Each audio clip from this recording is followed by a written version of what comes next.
Vamos a ver ahora Borges, James y los europeos, porque estamos hablando de Borges y James frente a las culturas europeas, pero ahora vamos a ver un desarrollo posterior de esto.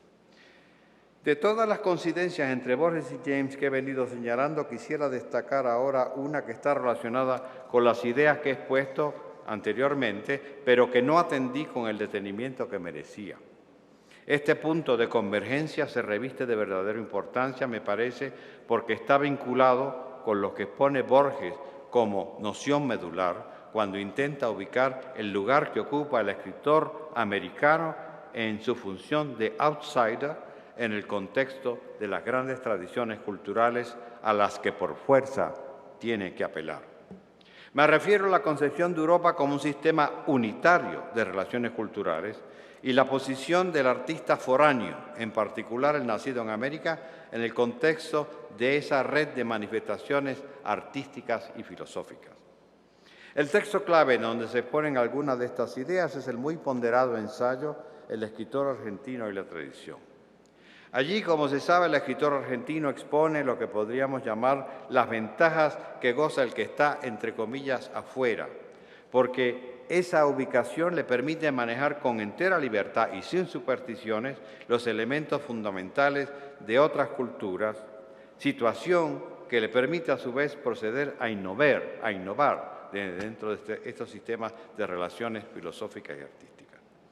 Pero es de notar que en las páginas del escritor argentino la tradición no se encuentra mención expresa de la percepción de una Europa culturalmente unitaria, ni se manifiesta la noción que me pareció en un principio muy original relativa al hecho de que es el outsider a quien es dado articular una apreciación semejante. Y sin embargo, en conversaciones privadas y en entrevistas divulgadas en libros y periódicos, Borges abunda con gran lucidez sobre el tema. Quizá la entrevista que mejor resume sus reflexiones es aquella concedida al País, diario El País, unos meses antes de morir, en octubre de 1985. La entrevista lleva el sugestivo título ¿Por qué me siento europeo? Sin mención alguna de la figura de Henry James, el argentino deslinda lo que para él significa ser, entre comillas, europeo, de lo que supone ser un nacional de cualquiera de los países que configura ese conjunto de pueblos que llamamos Europa.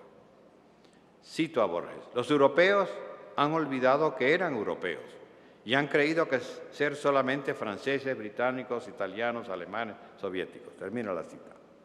Y procede a exponer las ventajas de un punto de vista en rigor marginal, en este caso que traduce la visión unificadora que impone el americano desde fuera. Cito: en cambio, nosotros aquí en esta tierra argentina, lejana y olvidada, estamos en condiciones de percibir la unidad fundamental de Europa, porque bien entendido, cada país de Europa, sin olvidar España, posee su propia tradición y es natural que se delimite esa tradición. Pero Europa es Europa toda entera. Europa es una. Termino la cita. Un poco más adelante vuelvo a citar: nosotros estamos en condiciones de ver ese gran bosque secular que es Europa y podemos percibir su unidad. Termino la cita. De ahí que Borges se sienta, entre comillas, europeo. De ahí que, como ha dicho en varias ocasiones, y no siempre ha sido bien comprendido, los verdaderos, entre comillas, europeos somos los americanos. Y en este contexto se hace necesario invocar el nombre de Carlos Fuentes. En varias de sus novelas, pienso en Terra Nostra y sobre todo en esa espléndida novela que considero en cierto modo complementaria, Una familia lejana, se suscitan situaciones análogas a las que he delineado anteriormente.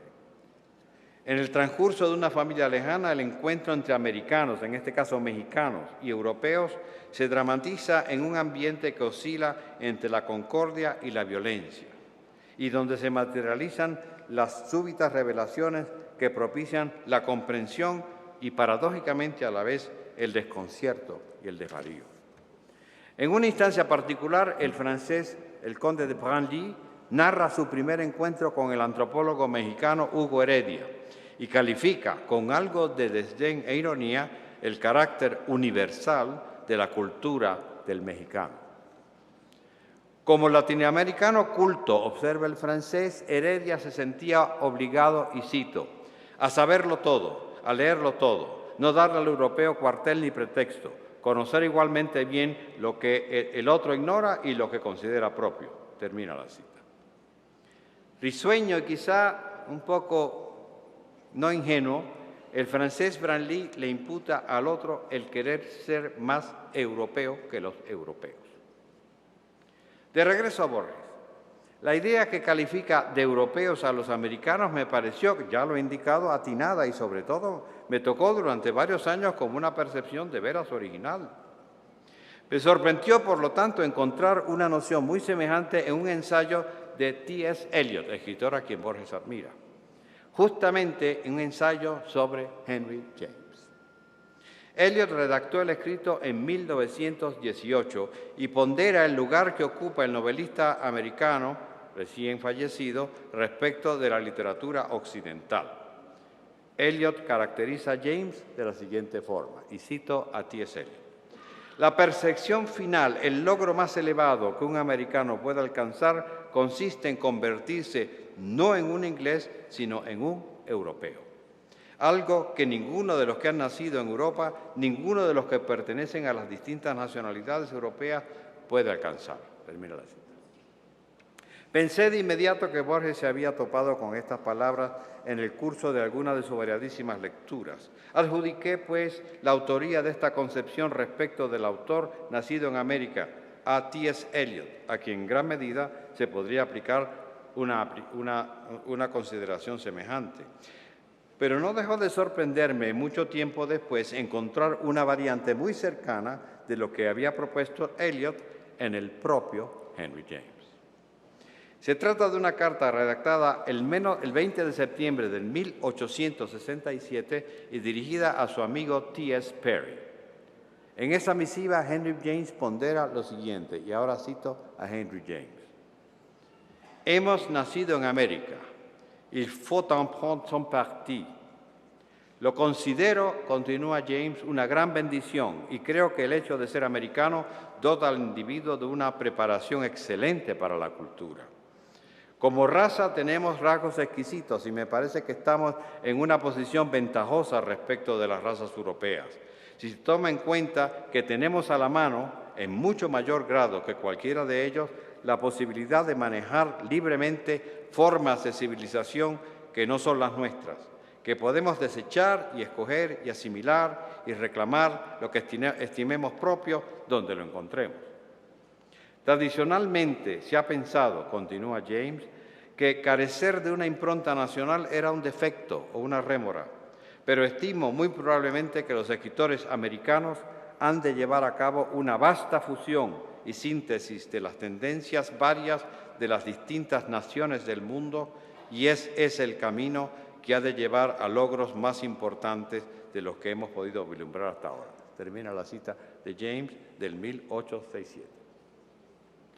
Salvando las distancias evidentes, las palabras de James podrían figurar como un resumen razonable de las conclusiones a que llega Borges en el escritor argentino La tradición, que es del 51. Un corolario insoslayable, me parece, de lo que acabo de citar es que la situación privilegiada del artista americano, la libertad de escoger y sintetizar a su antojo y, por tanto, de innovar, es justamente lo que le impone la impronta, el stamp, dice James, que delata su procedencia, aquello que, siendo, entre comillas, europeo, lo define, a su vez, como americano. Yet and yet. El optimismo expuesto por Henry James y refrendado por Borges queda con frecuencia comprometido por circunstancias que acaso no habían sido del todo previstas. La perplejidad que experimenta el recién llegado, el que viene de los márgenes, ante el vasto, variado y complejísimo sistema de relaciones que caracteriza la cultura europea, vista como una totalidad, como un total sistema de relaciones, tiene la capacidad una y otra vez, ya lo he indicado, de suscitar otras perplejidades, quizás aún mayores que la primera y como consecuencia dejarlos temporalmente desorientados. En la práctica, es decir, en sus múltiples relatos, muchos de los personajes de uno y de otro autor con frecuencia experimentan el mundo como un laberinto que los limita, los mengua y en ocasiones los suprime.